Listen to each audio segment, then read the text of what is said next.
Général de division Abdoulaye Maïga est le nouveau Premier ministre du Mali. Ce produit de l'école des officiers de la gendarmerie de Bamako et de l'école militaire interarmes de Koulikoro, après le Prytanée militaire de Kati, est barbé de diplômes dont un doctorat en sciences en sécurité internationale de défense. Son parcours académique et professionnel dans ce journal avec Sori Brema Keïta.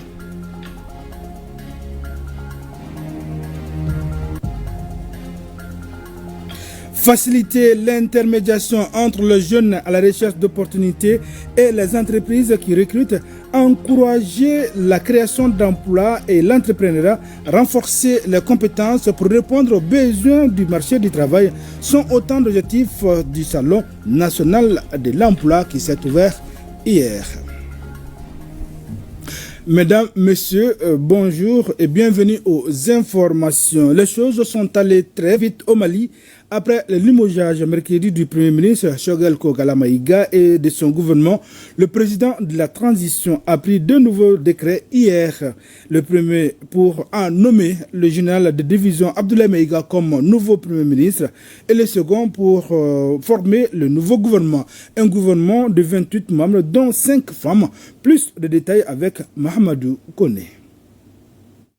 Au lendemain du limogeage du Premier ministre Choguel Kokala Maïga, le président de la transition, le général d'armée Assimi Goïta, a nommé ce jeudi un nouveau chef du gouvernement en la personne du général de division Abdoulaye Maïga.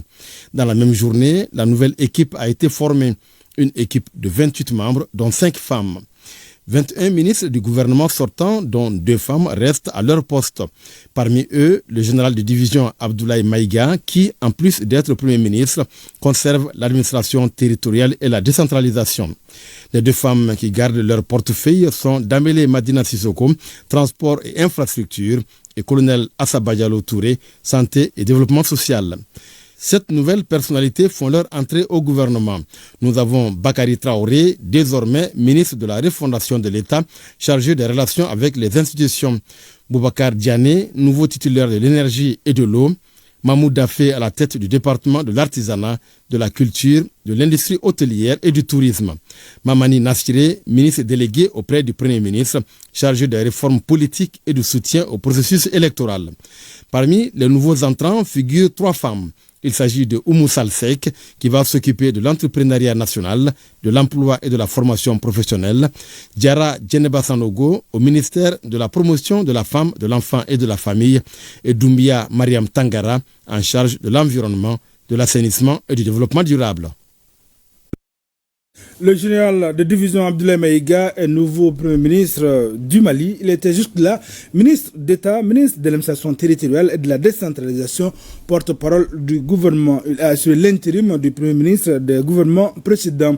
Le nouvel occupant de la primature est bardé de diplômes, dont un doctorat en sécurité internationale de défense. Le parcours académique et professionnel de l'homme avec Sori Brema Keïta. On le connaît, Abdoulaye Maïga, mais depuis peu, ses concitoyens lui ont trouvé un surnom que ses déclarations événementielles dictent désormais. Le monde se souviendra qu'après avoir été abandonné en plein vol, le 10 juin 2021, que nous refusons tout amalgame au service de l'obscurantisme. Je répète. Revoilà donc Abdoulaye Maïga, auréolé du titre et grade de docteur en sécurité et défense, de général de division, désormais Premier ministre depuis ce 21 novembre. On le savait dans l'antichambre de ses fonctions de chef de l'administration malienne, puisqu'ayant été ministre d'État et même occupé le fauteuil du Premier ministre par intérim. Expert en sécurité internationale et défense, en gestion des conflits et bonne gouvernance, droits de l'homme et droits humanitaires. Il a la réputation de disposer d'une grande capacité dans les négociations de haut niveau, de rédaction des rapports et des correspondances. Autre préjugé favorable, l'instauration et le maintien de relations harmonieuses et apaisées de travail n'ont aucun secret pour lui. Une maîtrise qui en appelle bien d'autres, celle de l'informatique dans ses composantes Microsoft Projects, Word Excel, PowerPoint, Outlook, celle du français et de l'anglais parlé. Le docteur en sécurité internationale et défense, aspirant docteur administration des affaires en management, des compétences appuyées de 3 masters 2 en droit de l'homme, droit international et humanitaire, en sécurité internationale et défense, en études stratégiques et politiques de défense. Toutes choses qui lui ont permis d'occuper des postes importants au plan national et international. Officier de police des Nations Unies, MONUSCO en RDC, analyste alerte et prévention pour l'Union africaine, officier chargé de programme et analyste en charge du terrorisme, de l'extrémisme violent et de la sécurité maritime à la CEDEAO, membre du comité éditorial du journal de l'Union africaine pour la prévention et la lutte contre le terrorisme, entre autres. Statut faisant de lui un chargé de cours d'expérience dans de nombreuses écoles civiles et ou militaires. Des mérites reconnus par des distinctions honorifiques, médaille des Nations Unies pour la MONUSCO, médaille de mérite militaire, chevalier puis commandeur de l'ordre national. Le militaire diplomate réputé fin négociateur n'ayant pas sa langue dans la poche, avec sa nouvelle casquette politique, saura-t-il faire l'alliage nécessaire pour relever les défis? Autre point de l'actualité, faciliter l'intermédiation entre les jeunes à la recherche d'opportunités et les entreprises qui recrutent et à encourager la création d'emplois et l'entrepreneuriat et renforcer les compétences pour répondre aux besoins du marché du travail. Tel est l'objectif du Salon national de l'emploi. Il s'est ouvert hier au Centre international de conférence de Bamako. Cette initiative du ministère de l'Emploi et de la formation professionnelle se veut aussi un trait d'union entre les demandeurs d'emploi et les agences à déplacement. Le point, c'est avec Mamadou Fane. La lutte contre le chômage, particulièrement celui des jeunes, est l'un des principaux défis à relever par les autorités maliennes. L'employabilité des jeunes et leur insertion à travers leur cursus de formation adapté au marché de l'emploi est un facteur d'opportunité.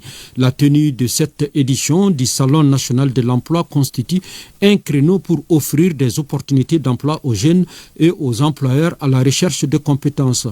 À travers des programmes innovants et des partenariats stratégiques, le PNUD Mali soutient activement l'entrepreneuriat des jeunes en accompagnant techniquement et financièrement leurs entreprises, favorisant ainsi la création d'emplois locaux significatifs qui stimulent l'économie locale.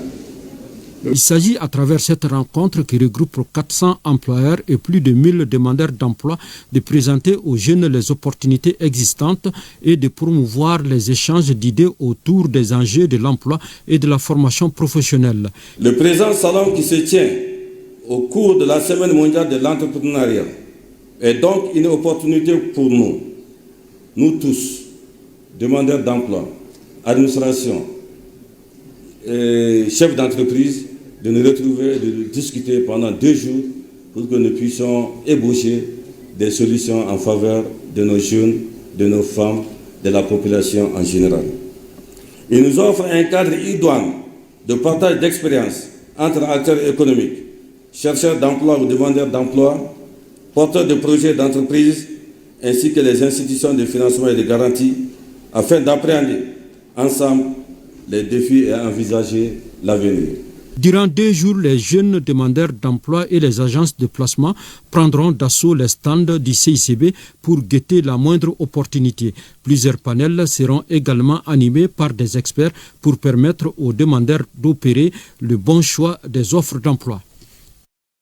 La protection des droits de l'enfant face au changement climatique, c'est le thème de la célébration de la 35e édition de la Journée mondiale des droits de l'enfant. Le ministère en charge de l'enfance et ses partenaires ont saisi l'occasion pour restituer les 134 recommandations issues de la 96e session du Comité de protection des droits de l'enfant tenue en mai dernier à Genève. Batraoré.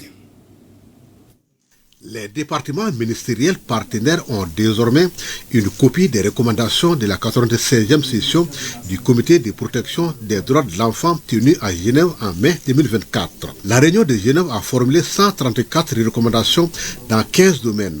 Certaines de ces recommandations sont des contraintes pour lesquelles il faut des réponses avant la formulation du prochain rapport prévu dans 5 ans. La 34e édition de la Journée mondiale des droits de l'enfant est célébrée au plan international sous le thème « Écoutez le futur ». Au Mali, cette célébration est faite sous le thème « La protection des droits de l'enfant face au changement climatique ». Cette année, l'impact du changement climatique a été et continue d'être pour nous tous un sujet de forte préoccupation. Je tiens donc à saluer le gouvernement du Mali pour avoir choisi ce sujet comme thème national à l'occasion de la Journée mondiale de l'enfance. Ce choix est d'autant plus judicieux que certaines recommandations du comité de la Convention relative aux droits des enfants, ces recommandations sont donc directement liées à la protection des droits de l'enfant dans le cadre des catastrophes naturelles et des changements climatiques. Le Mali a été frappé durant la période hivernale de cette année par de fortes pluies diluviennes qui ont occasionné un lot d'inondations. Plusieurs familles sont devenues des sans-abri et la rentrée scolaire a également connu une perturbation. C'est dans ce cadre que plusieurs acteurs sont venus au secours de beaucoup de sinistrés en apportant une assistance à certains sinistrés à Bamako et dans toutes les régions du Mali. Le représentant pays de l'UNICEF au Mali vient de boucler une visite de travail de 3 jours dans la région de Tombouctou et de Taoudeni. Cette mission a permis à Pierre Ngom de visiter un certain nombre de projets que l'UNICEF, de l'UNICEF qui est en cours dans ces 2 régions et noter les défis à relever. On en sait plus avec Najim Baba Sissé depuis Tombouctou. En visite de travail de 72 heures dans les régions de Tombouctou et de Taoudeni, le représentant pays de l'UNICEF, Pierre Ngom, s'est entretenu avec les autorités administratives des 2 régions sur la collaboration et la mise en œuvre des projets et programmes de l'UNICEF. Il a ensuite successivement rencontré les responsables des agences sœurs des Nations Unies, les services techniques et leurs partenaires. Au menu de ces cadres d'échange, les défis et perspectives dans les différents secteurs de développement. Nous avons discuté surtout des défis dans notre collaboration parce que les résultats, nous venons de finir la revue du programme de coopération Mali-UNICEF. Mais j'ai tenu quand même à écouter tout le monde pour pouvoir prendre note des défis qui persistent et pouvoir travailler avec mon équipe pour mitiger ou bien pour amener des solutions en supportant le gouvernement bien sûr. Cela a été vraiment des discussions très fructueuses et nous avons pris de très bonnes recommandations. Le représentant pays de l'UNICEF a aussi rencontré les acteurs du projet IMO, mis en œuvre par l'AMSS au profit des jeunes. Il s'est rendu à l'école Sidi Mahmoud où l'UNICEF a réhabilité 3 salles de classe et construit un espace d'apprentissage temporaire au CESCOM de Belafarandi dans le cadre de la centrée nutritionnelle. Il boucle la visite par le centre de développement de la petite enfance de Hamabangou, dont les réalisations offrent le sourire à la fois aux enfants et aux autorités scolaires. Je repars à Bamako avec plusieurs leçons que j'ai apprises ici et aussi plusieurs pistes sur lesquelles on doit travailler avec le gouvernement, surtout dans la nouvelle région de Taoudeni. J'ai eu à rencontrer l'équipe, mais aussi de Tombouctou. Il nous faudra faire davantage. Nous faisons ce que nous pouvons, mais je crois qu'il faut qu'on en fasse plus. Auparavant, il avait eu une séance d'échange avec le staff de l'UNICEF Tombouctou pour une prise de contact et échange sur les défis du bureau régional. 18 novembre, c'est la journée africaine de la statistique. Elle a été célébrée hier par les acteurs de la statistique et leurs partenaires. La rencontre a permis aux participants d'échanger sur des sujets en lien avec le thème relatif à l'éducation en matière de production d'informations pertinentes sur le secteur. Noum Sissoko a suivi la cérémonie. Instituée en 1990, l'initiative de la JAS, Journée africaine de la statistique, est née de la volonté de la CEA, Commission économique pour l'Afrique des Nations Unies, et de la Conférence africaine conjointe des planificateurs, statisticiens et démographes. Cette journée consiste à attirer l'attention du grand public sur le rôle de la statistique dans le processus de développement en Afrique. Elle est aussi l'occasion pour rappeler à l'opinion publique nationale et internationale les efforts en matière de production et de diffusion de données statistiques fiables. L'édition 2024 de la JAS a pour thème soutenir l'éducation en modernisant la production de statistiques adaptées à ses besoins. C'est un thème d'actualité qui est un appel à l'action pour la modernisation des systèmes de production des données dans le domaine de l'éducation.